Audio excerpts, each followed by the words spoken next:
Hello and welcome to Track Changes. I'm Murray Griffin, and in this episode we're going to do a roundup of some things to watch out for in 2025. I'm going to talk about developments in each Australian state and territory jurisdiction, with the exception of the ACT, and with a couple of brief comments about the federal level. And the excellent and insightful Mark Tilley of Carbon Pulse and Biodiversity Pulse is going to give us an international perspective.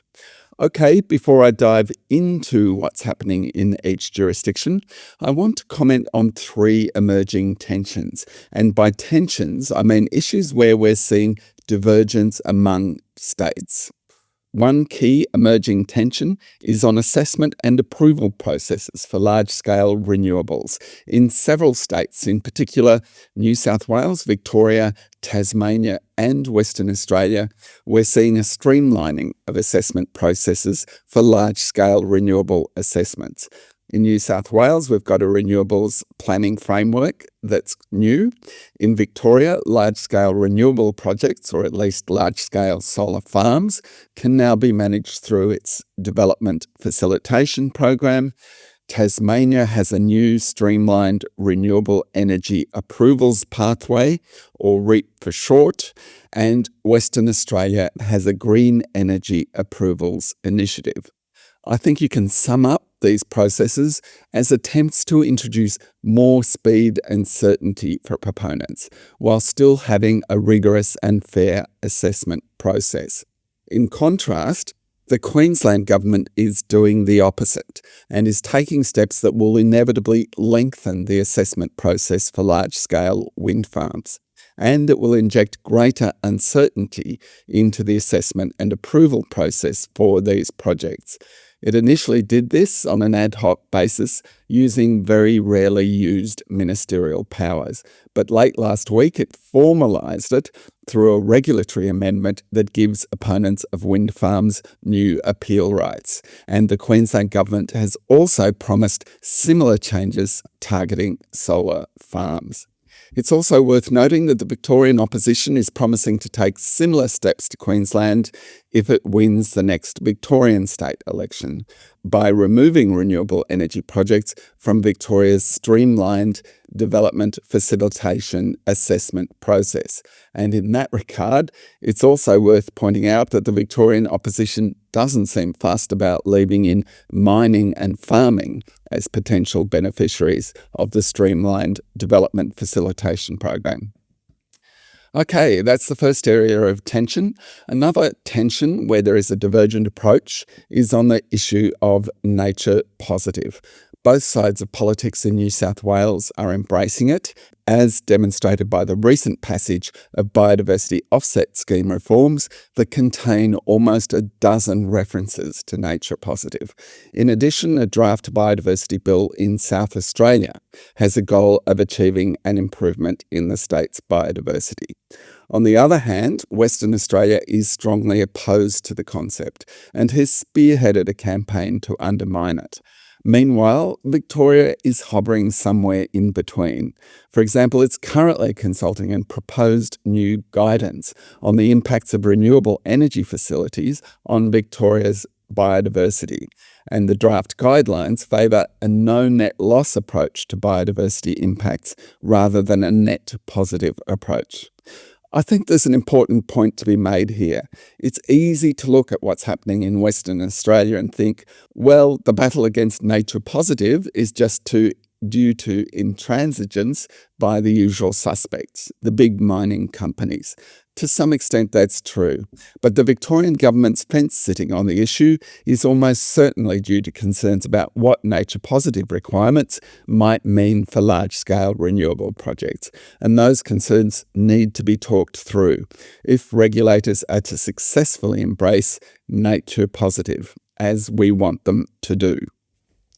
The third tension is this: jurisdictional attitudes to increased EPA involvement in regulating greenhouse gas emissions.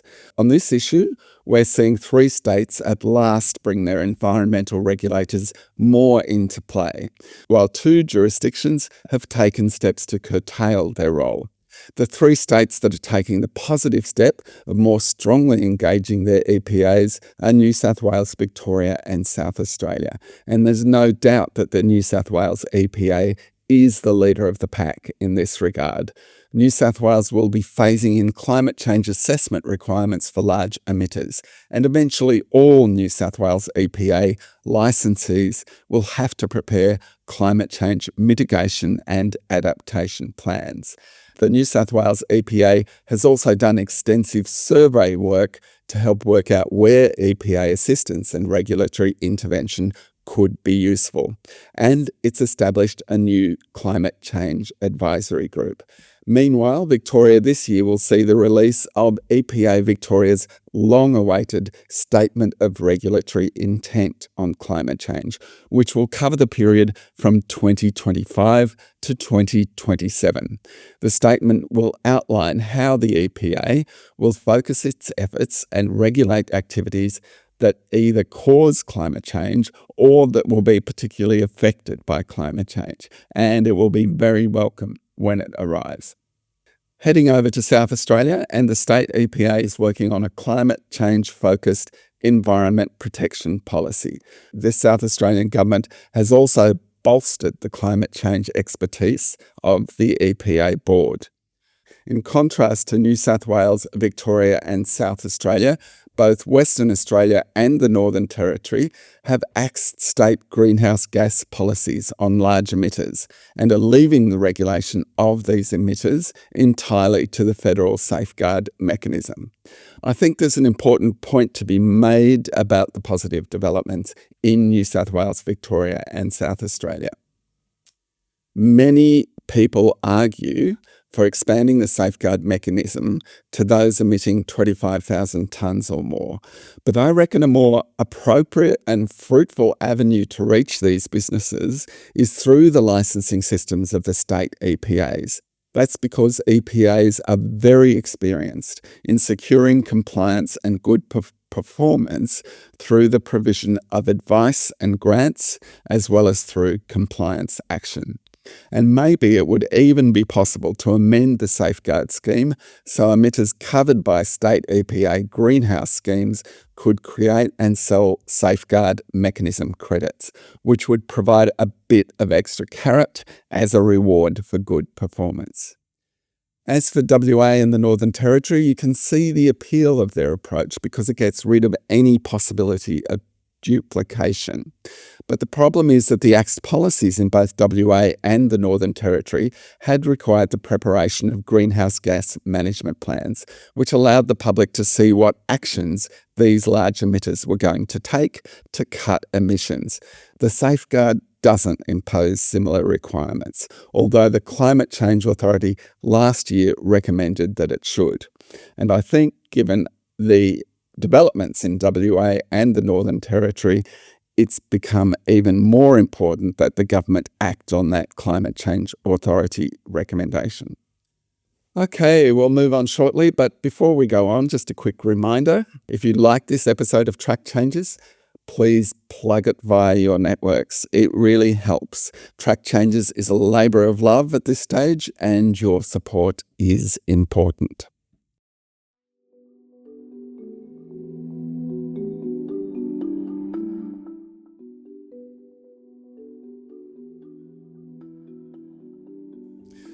All right, now let's go through what's happening in the states and the Northern Territory. And for each jurisdiction, I've chosen a word or phrase to sum up where I think they're at and where they're going. So let's start with Queensland, and my word for that state is extraordinary. I'm choosing the word extraordinary largely because of the LNP's self-described use of the phrase extraordinary powers to immediately temporarily suspend approvals and assessments of large-scale renewables in the state when it took office just under 100 days ago. The planning portfolio is in the hands of Deputy Premier Jared Blay, and using two very rarely used powers, he very quickly temporarily delayed 4 wind farms that have a total capacity of just under 3 gigawatts. The last time one of these powers, a call-in notice, was used was back in December 2021, when Stephen Miles, who was then Planning Minister, called in Clive Palmer's plan for a proposed new 1,400 megawatt coal-fired power station. Miles went on to refuse that power plant 2 years later in December 2023. The suspension of assessments for the 3 other wind farms was done through a different rarely used power, a ministerial direction. Blaze omnibus direction affecting 3 wind farms is only the 7th one that's ever been issued. The last time one was issued was in September 2022, and again it was when Stephen Miles was Planning Minister, when he issued a ministerial direction requiring the development of a regional housing supply strategy. Meanwhile, the state's new Environment Minister, Andrew Powell, has so far taken a low-key approach. For a start, he seems much more interested in his tourism portfolio than his environment duties, with the number of tourism media releases he's issued far exceeding the number of environment releases he has put out. And one of those environment media releases was to announce Queensland was backing away from national waste targets, which had been endorsed by every other jurisdiction. In terms of what's coming up in Queensland, the state's waste strategy will be revised this year. Other priorities for the new LNP government were flagged by Premier David Crisafulli late last year in charter letters issued to each of his ministers. Energy Minister David Janetsky's charter letter from Crisafulli says he must facilitate private sector investment in new energy infrastructure while maintaining public ownership of existing assets. He must also, quote, prioritise the delivery of an energy system that is affordable, reliable and sustainable, and he must progress early work on the Barumba pumped hydro project. Janetsky must also investigate other smaller pumped hydro schemes, and he must work with industry to progress a code of conduct for renewable energy proponents. Dale Last is Queensland's Minister for Natural Resources and Mines, and he must establish a Resources Cabinet Committee, according to his charter letter. Dale Last must also improve consultation with the sector and encourage investment in resources. The Cabinet Committee has already been established, and according to Last, its first task will be to, quote, bring forward solutions that will reduce delays and improve approval times for mining and resource projects. It's a rather ironic task for the Cabinet Committee, given the LNP is doing exactly the opposite with wind farm approvals. And it will be interesting to see if mining projects in Queensland get exactly the kind of streamlined approval processes that have just been stripped from wind farms. Meanwhile, Crisafulli has told Primary Industries Minister Tony Perrett that he must work with the Minister for Environment, quote, to increase private protected areas in Queensland, rewarding stewardship and ensuring prime agricultural land is maintained. Hopefully that phrase about rewarding stewardship means that the LNP will retain the $600 million Land Restoration Fund, which has been an important initiative in the state, supporting high-quality carbon projects that also deliver natural environment co-benefits. Meanwhile, Crisafulli has told Environment Minister Andrew Powell that he must grow Queensland's protected areas to ensure our state's rich ecological gifts and natural wonders are maintained and preserved. He must also work with the waste industry to explore opportunities for investment in cutting-edge waste technologies, and in addition, he must work towards a new South East Queensland koala conservation strategy to succeed the 2020-2025 strategy.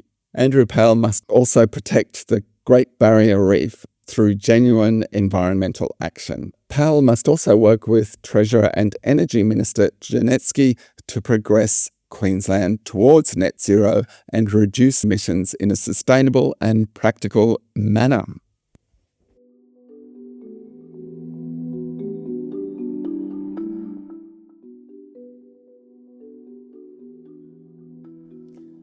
Okay, I already feel like I've been droning on quite a bit. And speaking of droning, we've got an upcoming episode of Track Changes on the use of drones to achieve climate and sustainability goals. To make sure you don't miss that episode or other episodes, including one on direct air capture, make sure to follow Track Changes through your favourite platform. All right, now let's go to New South Wales. And my phrase to sum up that state is comfort zone. Whenever I despair that bipartisanship in favour of ambitious climate and environmental action is non-existent, I cheer myself up by thinking about New South Wales. Sure, there are important differences between the two major parties, and there are certainly some troublemakers within the state National Party ranks. But by and large, this is the parliament where politicians work across the aisle to get things done. And as a result, they get things done. For example, the government's long-duration storage bill that set a new long-duration storage target passed Parliament in about 3 weeks. The government's Environment Protection, Stronger Regulation and Penalties bill was out the door last year in a week, being introduced on March 14 and passing both houses by March 21. And even the complex Biodiversity Offsets Reform Bill passed relatively quickly, entering Parliament in mid-August last year and exiting Parliament ready for royal assent on November 22. When I think about what I'll be looking out for in 2025 in New South Wales, my attention is focused pretty much on the New South Wales EPA. The EPA will finalise a waste infrastructure plan and a New South Wales plastic plan, and it will develop and deploy a reuse and repair strategy. The New South Wales EPA will also finalise a waste levy review.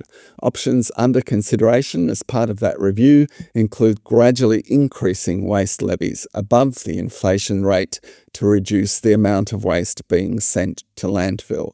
The EPA will also consider the merits of removing the levy on the disposal of asbestos-contaminated waste to remove the incentive for illegal dumping of it. And the EPA will also finalise work on product stewardship arrangements for batteries. Another thing to keep an eye out for this year in New South Wales is the Legislative Council Committee inquiry into PFAS, as well as the release of the report of a long-running Legislative Council inquiry into beneficial and productive post-mining land use. In addition, the New South Wales Government is expected to release a state policy for large-scale, multi-hazard managed relocation, which will draw on the experiences of the 2022 Northern Rivers floods that saw record flood levels in Lismore and other towns. It will be particularly interesting to see this policy because, as far as I know, no other jurisdiction in Australia has ever prepared one.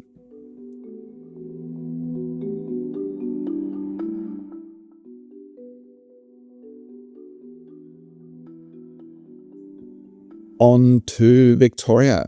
My phrase for Victoria is "show me the money." And I've picked that phrase because the state government will this year take steps and make decisions on using financial incentives and disincentives to achieve climate and sustainability goals. Most significantly, it is consulting on a new environmental market in the form of a certificate scheme for renewable gas. Last year, it released a renewable gas directions paper, which proposes a market-based certificate scheme called the Industrial Renewable Gas Guarantee. The scheme is intended to launch in 2027 with the goal of reaching 4.5 petajoules of renewable gas per year by 2035. That's equivalent to approximately 6% of projected gas demand in the state's industrial and gas-powered generation sectors. Similarly, on the financial incentives front, the Victorian government will be continuing its consultation on a review of the Victorian Energy Upgrade Scheme. And on the financial deterrence front, Victoria's industrial and municipal waste levy will rise significantly on the 1st of July, from the current rate of about $129 a tonne to $167 per tonne of landfill waste. In other developments, Victoria will this year finalise its first state transmission plan, and it is also expected to release a new waterway management strategy. Finally, from the middle of this year, all new public buses must be zero emissions.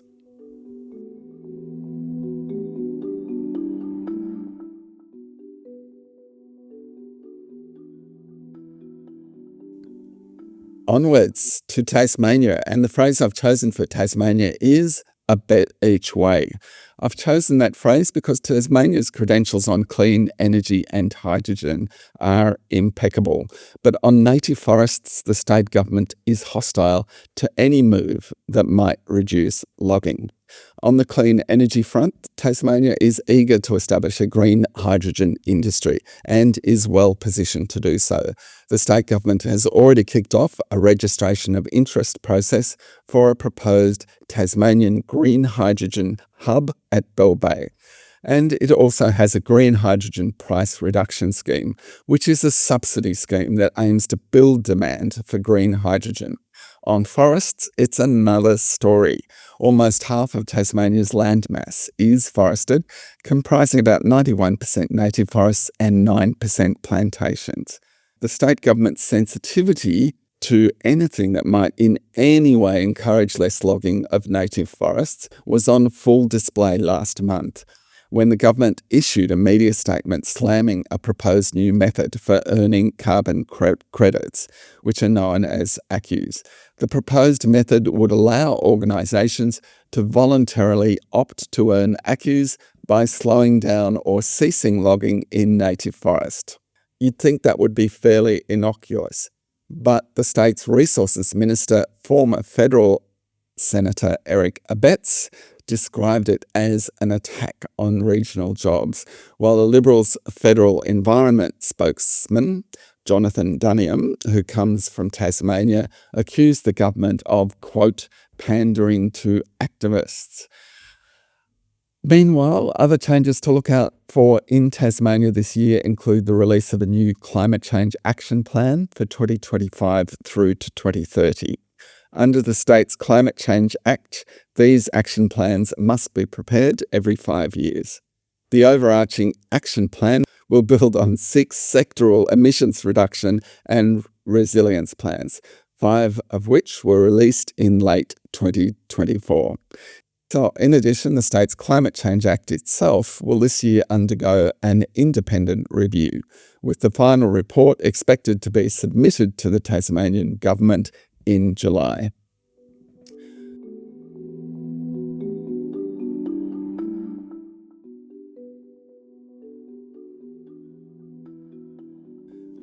On to South Australia, and the word I've chosen for that state is reform. As mentioned earlier, the EPA is working on what will be the state's first climate change environment protection policy. Also, as mentioned, the South Australian government is working on a new Biodiversity Act, which is currently out in draft form for comment. The objects of the bill include, quote, to protect, restore and enhance biodiversity such that there is an improvement in the state of biodiversity at all scales and to build the resilience of biodiversity. The draft bill also introduces a new general duty to ensure the protection of biodiversity.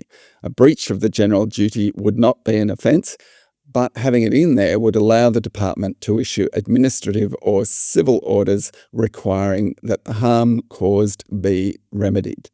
In addition, the bill includes a broader range of mechanisms to incentivise private land conservation, partly to maximise opportunities under the federal nature repair market.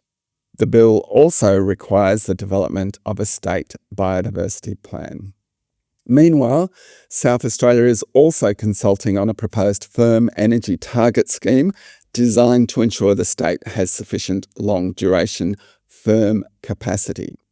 Finally, the South Australian EPA is consulting on a revised waste-to-resources policy, with the current one dating from 2010. A discussion paper canvasses views on matters including broadening the policy to include circular economy and climate change mitigation objectives. It also proposes expanding the waste hierarchy to include downcycling, energy recovery, and the thermal treatment of contaminated materials.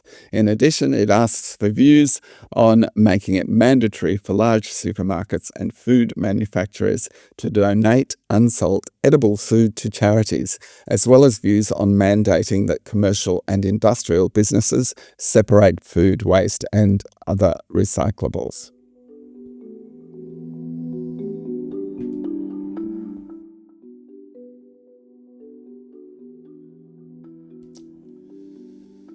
You'll be pleased to know we're on the home stretch and we've now arrived at Western Australia. And the phrase I've chosen for Western Australia is get out of the way. I've chosen that phrase because the state government has shown that it will do whatever it takes to build new clean economy industries in the state. But it's also shown it will do whatever it takes to protect its gas and iron ore industries along the way. Sometimes that's actually worked for the good, with the state taking important steps and providing grants to facilitate a green hydrogen industry, as well as massive renewable energy generation projects that are being proposed in the state. And I'd also count its CCS action plan in that category, where the state is working for the good, although I know many people wouldn't. It's also worth noting that the state government was willing to end commercial native forest logging from the start of last year. But sometimes the state government's get out of the way approach has entailed backsliding to protect existing gas and iron ore interests.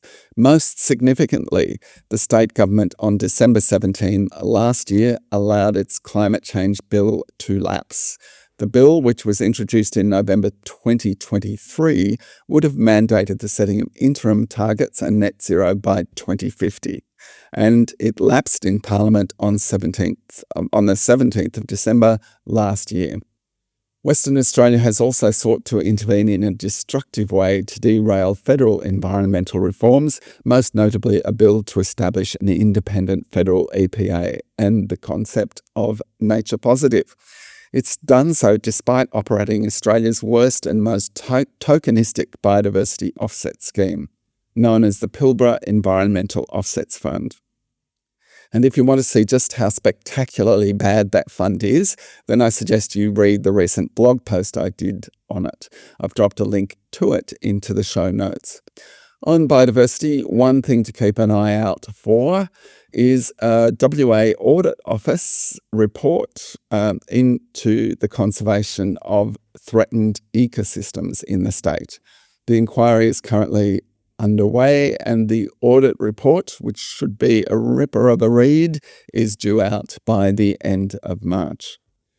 Meanwhile, with regard to backsliding to protect existing interests, it's worth noting that the Western Australian government has form in that regard. In 2019, the state government forced the WA EPA to withdraw and axe new guidelines for large emitters that would have required them to completely offset their Scope 1 emissions from the get-go.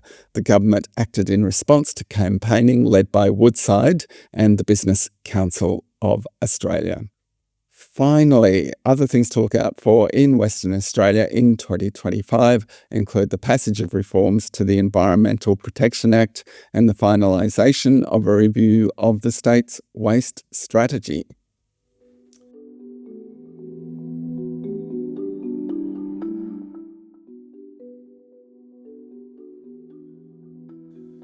We're almost there. Finally, we've reached the Northern Territory, and my phrase for the NT is regulatory capture.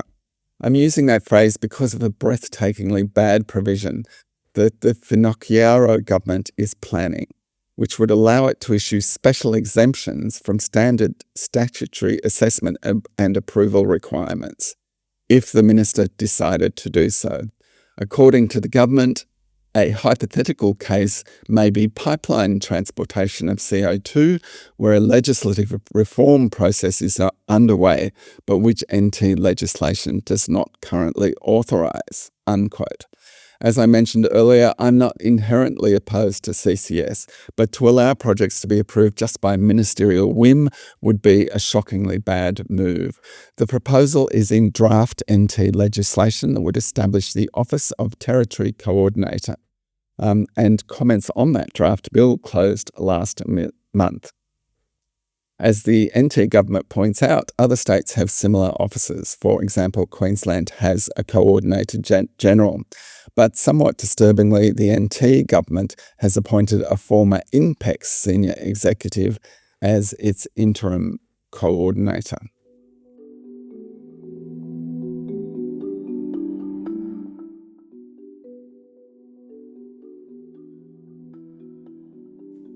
All right, just before we move on to Mark Tilley, just a quick word about federal government developments. I'm not going to go into details about federal developments, but I do want to say something about the ramifications of the election that must take place by May this year. We're used to hearing people say each time an election comes around that this election is crucial because of what it will mean for the nation's future. But on climate this time around, I think the election result will have international ramifications. Because of Trump's ascendancy, it's crucial that each of the next 4 UN climate COPs be steered by an ambitious presidency. It didn't matter so much in Baku because Trump hadn't been inaugurated and because the Europeans and others could work behind the scenes to paper over the failings of the Azerbaijani COP presidency.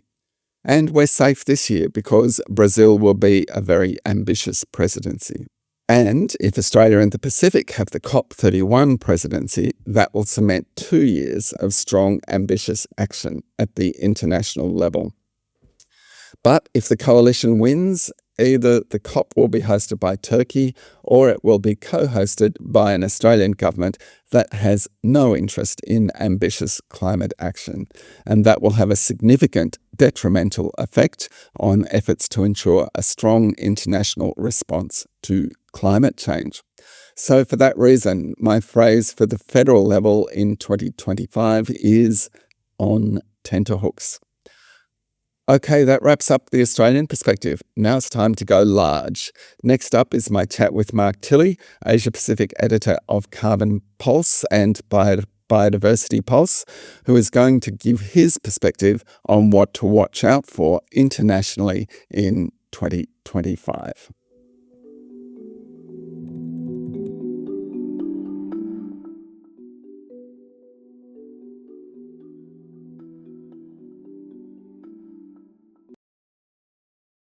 Hello and welcome, Mark Tilley. Good to be back, Murray. Thanks for having me, as always. Yes, and a new year, and shaping up to be a very interesting new year. Now, you keep a close eye on international developments and report on those for both Carbon Pulse and Biodiversity Pulse. Let's kick off with climate. What are the key things that people need to keep an eye out for in 2025 Well, Murray, it's Happy New Year, first of all. But and to you? Yes. Thanks. I think people are gonna have to almost be prepared for anything, really. Yes. To be honest, it's hard to provide an international outlook this year, really, because of the Trump-shaped shadow hanging over everything. On the very first day of his presidency, he signed an executive order to withdraw the US from the Paris Agreement, which is obviously the main international vehicle to drive action on climate change on a country level. But he has described it as an unfair, one-sided ripoff. So he took that step on his very first day to pull America out. So experts believe it'll take about a year to implement, and that's much faster than Trump's first exit of the agreement back in 2017. So does that mean that they will be out before Brazil, or is that before the COP that's coming up at the end of the year, or is that still a bit unclear?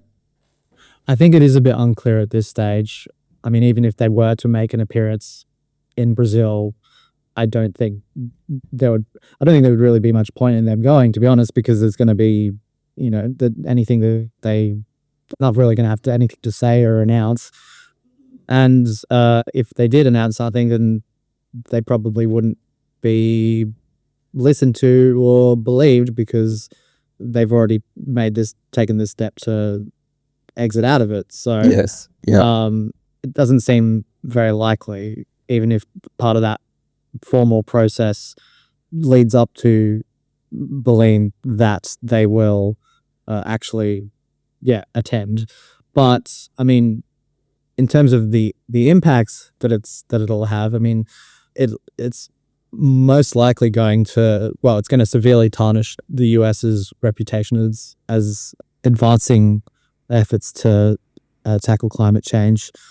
And there has been talk about all the investment internationally that has poured into the US over the last few years as a result of the Inflation Reduction Act now a search is going to begin for all those investments and those projects to reduce emissions and to develop those new green industries to find a new home.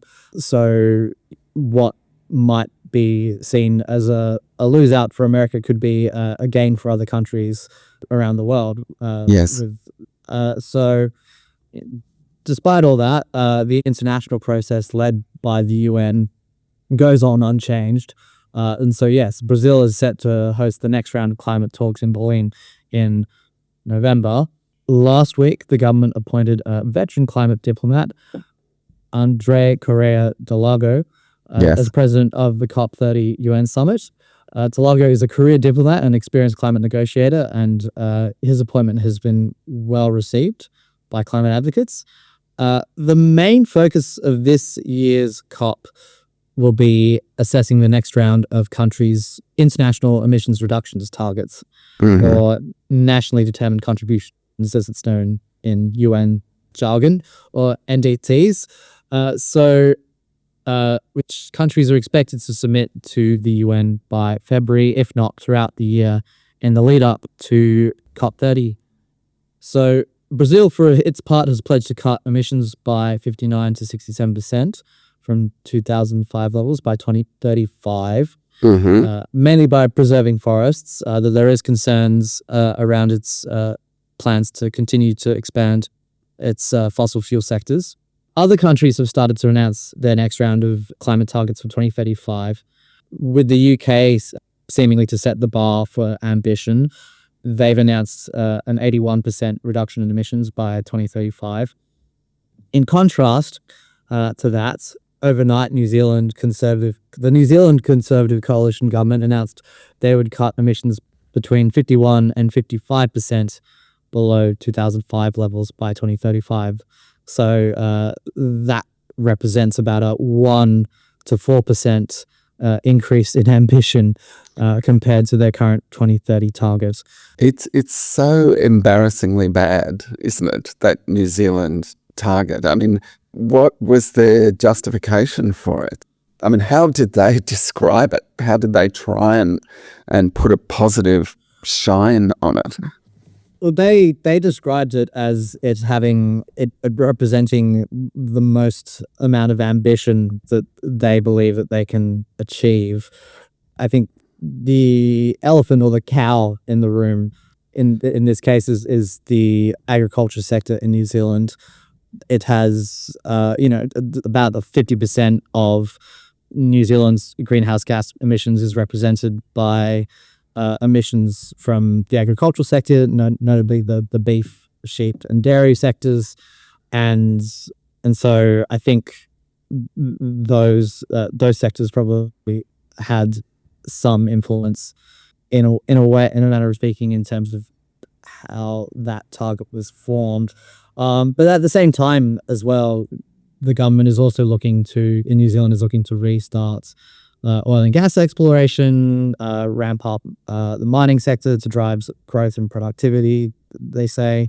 And so, I think it's those two, I suppose, opposing facets of what the government wants to achieve in terms of driving that economic growth, whilst claiming to continue to maintain on their emissions reductions path that still keep it within that goal of reaching net zeros by 2050. But obviously, having a less ambitious 2035 target makes the work a lot harder to achieve between 2035 and 2050. Yes. And so, yeah, the significance of these updated targets, I mean, they're basically going to be used as something of a measuring stick by observers to see how ambitious countries' efforts will be to tackle climate change going forward.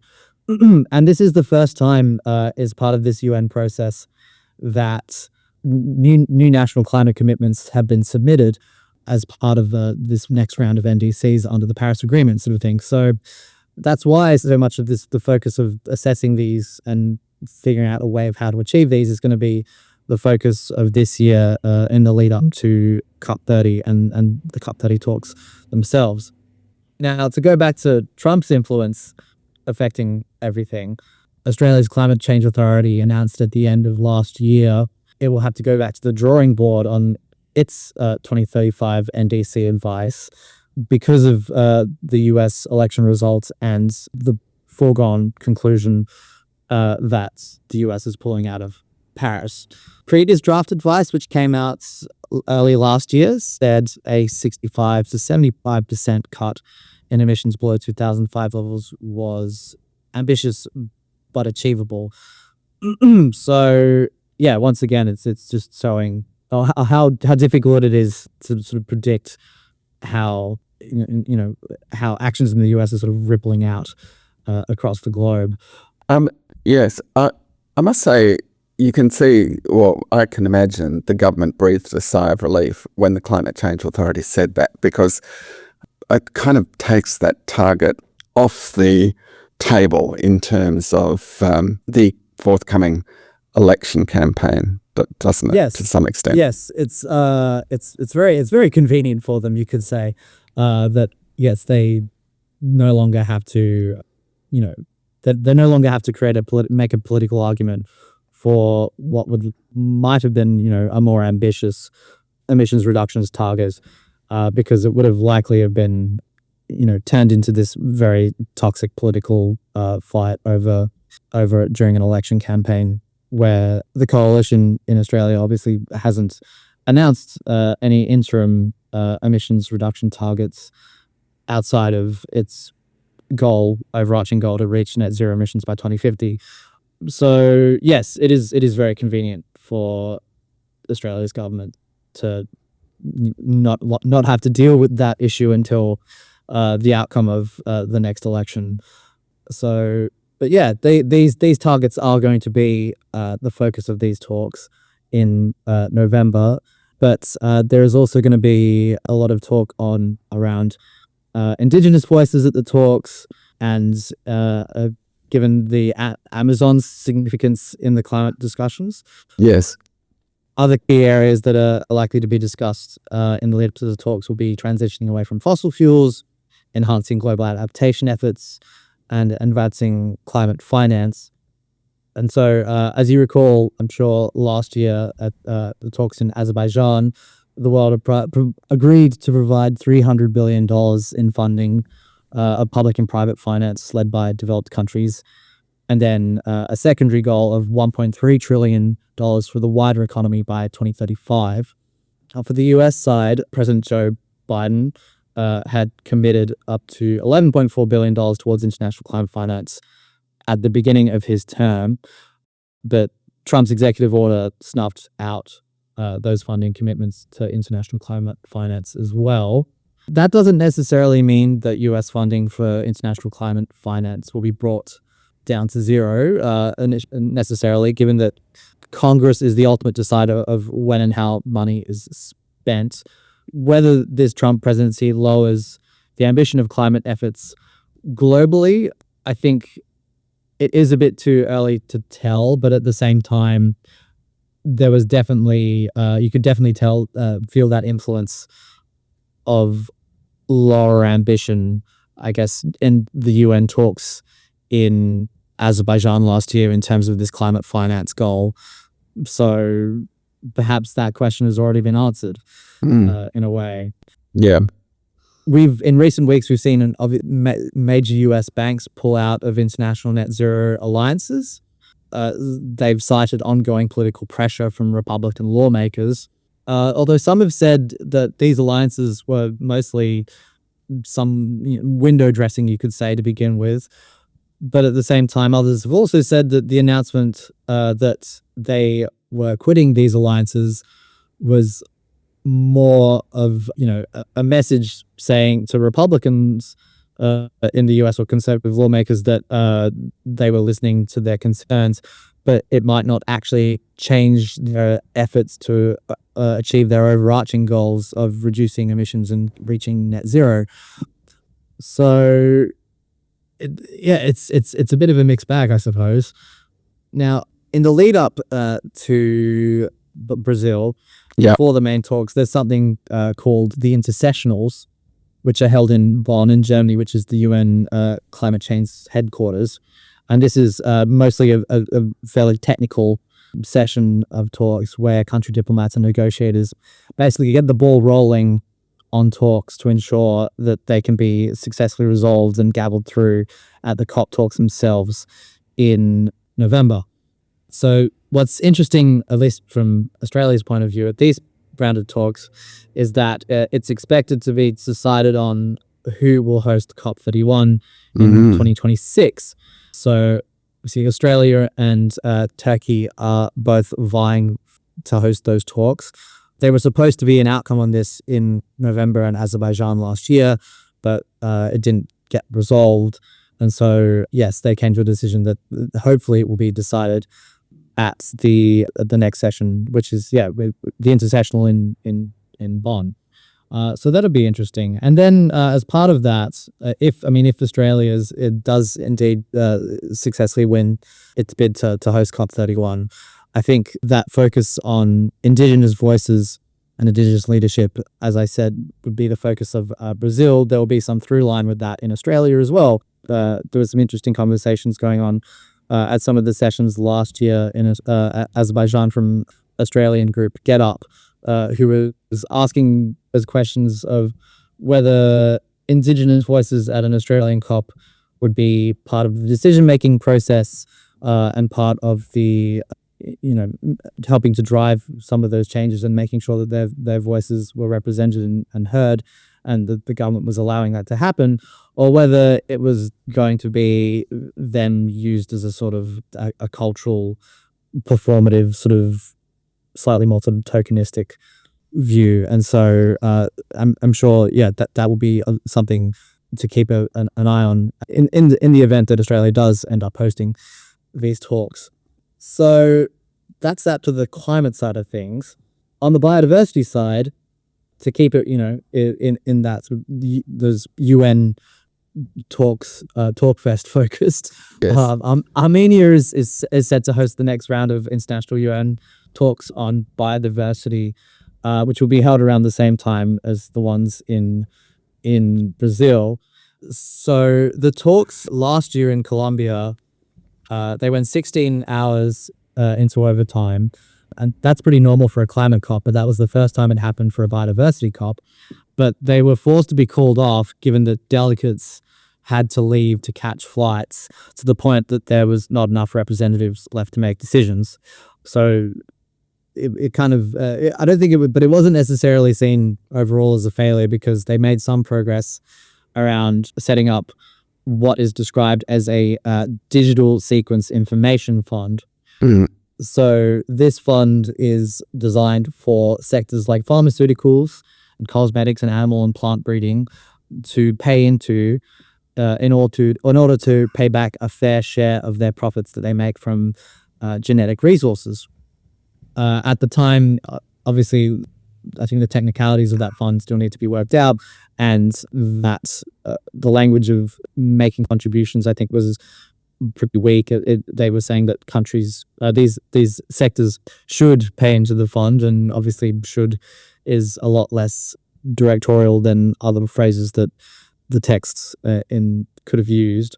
So there's that. But then countries are expected to discuss this at the next round of talks, along with several other issues. But what was interesting was that, well, from what I heard from those biodiversity talks, was that it was characterized by a high level of distrust between developed and developing countries, specifically when it came to money, essentially, and funding for some of these efforts. And that was very much the case in Azerbaijan at the climate COPs. So I think, yeah, unfortunately, that distrust is probably going to continue on this year, given who's running the show in the US at the moment. Yes. Yeah. One of the things that sort of started to emerge, I guess, at the climate COP last year was some sort of preliminary talk about getting closer alignment between the various conventions: climate, biodiversity, desertification. Do you think there's anything likely to happen, I guess maybe particularly through the climate COP in Brazil, to bring those three together in some way, not to actually combine them, but to make each of those processes more cognizant, more engaged with the others? As I said, given this focus of the talks in Brazil being on the Amazon, and the given the the whole reason they specifically wanted to have the talks in Belém was because of it being in an Amazonian state in Brazil. So I think that will that will flow through into those talks more materially in November than they otherwise would. One other area that you follow very closely is environmental markets, carbon markets, environmental markets. Can you give us some sort of thoughts on what we're likely to see on both the carbon markets side and the biodiversity credits side over the coming year? Yeah, sure. So on the carbon market side, now that Article 6, the UN mechanism, has finally been signed off and gaveled through, and there's going to be a lot of work underway to basically operationalize it, which will involve setting up and approving methodologies, establishing the registries, etc. And alongside that is the CORSIA aviation offsetting scheme. The CORSIA scheme is the International Aviation Body's offsetting scheme, which is designed to allow the aviation industry to use carbon credits to offset their emissions, with the acknowledgement basically that the aviation sector is considered a hard to abate sector. So because this offsetting scheme, this CORSIA scheme, is linked to the Paris Agreement, it seems pretty likely that the US will also pull out of the CORSIA scheme, and that obviously will have impacts on American airlines, but also American project developers that were hoping to supply credits into that scheme. And so that is going to have some repercussions. On the voluntary side of things, of carbon markets, so obviously over the last few years, there have been efforts to improve the integrity of the voluntary carbon market scheme through various bodies such as the ICVCM and the VCMI. And I always get those two mixed up. The acronyms are so similar. Yes. It's so unfair. I just wish, they had different acronyms, the pair of them. But anyway, there's been a lot of work by both those organizations. They've been working to improve the scheme, obviously, just because of the past few years. There's been these pretty damning findings leveled at the scheme in terms of fraud, overcrediting, human rights abuses. And so they are in this process of awarding certain methodologies on these schemes with this label known as the core carbon principles. So it's meant to be a marker of quality, essentially. That process, I think, has probably taken a bit longer than expected. There have been some pushbacks from announcements of, well, they were going to announce the awardal of this label to certain methodologies, and then they've had to push it back. Once they have been awarded, there's been some controversy around that. At the end of last year, they awarded that core carbon principle label to some REDD+ methodologies of voluntary carbon credits.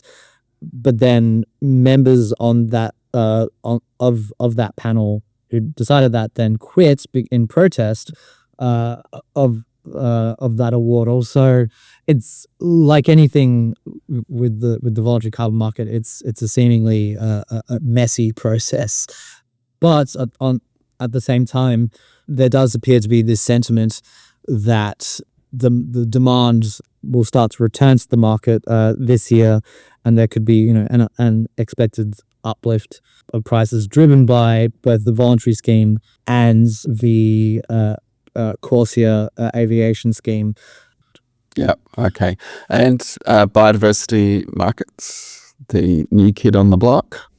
Yeah, so I think it's still early days. I mean, there's still this lingering question of where demand is going to come from for these various schemes. Australia's nature repair market is officially active or alive as of late last year, which is designed to be a voluntary biodiversity credit scheme for companies to make voluntary purchases or entities and that to make contributions that will be going towards biodiversity projects that will be in turn issued a singular biodiversity certificate. But there's still, again, this ongoing uncertainty of what this market is designed for, given that at this stage there's no real obligation by companies to invest or commit to these sorts of projects. And so beyond potentially, philanthropy efforts. But I mean, there is talk that, now that in Australia at least, that climate disclosures in financial reporting is beginning to become mandatory. That the next that could be nature-related disclosures, and so that could be potentially seen as an avenue for this market to sort of progress down. If these companies are obligated to disclose their impacts on nature. So it's still, I think it's still pretty early on in the piece. It's still sort of ticking away, but it's taking baby steps, I guess you could say. Yeah. Okay. All right. Well, look, that all sounds like it's going to make for a pretty amazing year and a lot happening on the domestic front as well. So, look, thanks very much, Mark. I really appreciate it. Really appreciate those insights and look forward to talking again soon. Thanks very much, Murray. I really appreciate it. Great to chat as always. Okay. Thanks very much for listening, and I hope you enjoyed this episode. If you did, please take the time to give us a rating and plug us through your networks. See you next time.